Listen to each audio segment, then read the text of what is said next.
Hi, it's Russel Arnold for Cricketry on ThePapare.com. Well, the lights are being tested. That's the light tower that let us down the other day in the 5th ODI. Everything else seems to be working, and that was a technical issue. So hopefully it's sorted and it will not affect the first T20 international to be played here tomorrow. Sri Lanka's results in T20s are a little bit better than the ODI format. Against South Africa, even better. They won the last 3 games. In the last 4, 3 were played here in South Africa. They won the series. Sikuge Prasanna's masterly 37 in not so many balls took Sri Lanka home to a series. Then they went down to Australia and won that series 2-1-2. In August, the one T20 against South Africa, Sri Lanka won by 3 wickets at the R. Premadasa Stadium. Different ball game here though. The pressure's on. The results right around haven't been great. So much speculation about what's happening, who's hanging around, who's staying, who's going to be picked. Well, 4 changes from the ODI team, those coming back in. I like the inclusion of Suranga Lakmal. That means the selectors are thinking of him for the World Cup, and I do think he's got a role to play. He can bowl with the new ball, and here he can test his death bowling out. If he can bowl with the new ball and pick up a wicket or 2, that'll ease the pressure on Lasith Malinga and also help Sri Lanka's cause. Others they're looking at is Jeffrey van der Say. Sadira Samaravikrama is back, and I do think he will play tomorrow and open with Niroshan Dikwella.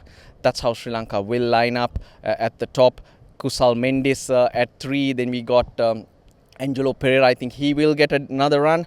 Thisara Pereira, Dhananjay De Silva, Kamindu Mendis, they'll all put their hands up for the middle order. In the bowling department, I think it's Rudana. He will strengthen Sri Lanka's batting with the skills that he's shown in the ODIs. The confidence is high and he'll be very useful with the ball as well.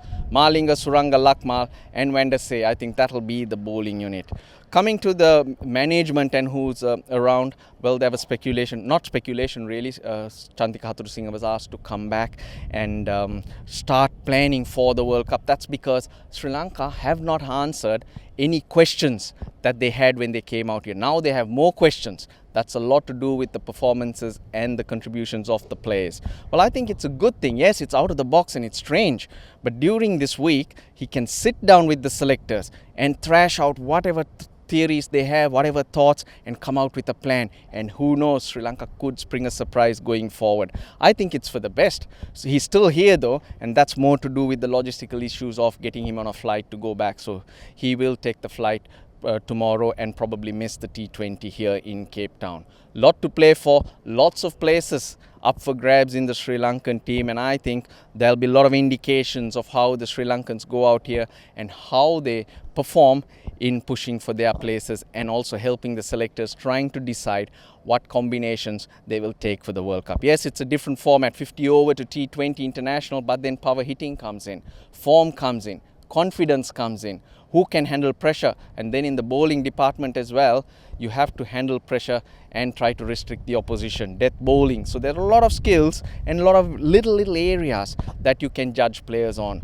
Lot to look forward to, but Sri Lanka, the players have to take pride in themselves. It's not about looking for survival. It's about trying to show their intent, not scoring the 20 or the 30. It's about scoring a big one and taking onus and making a difference to this team.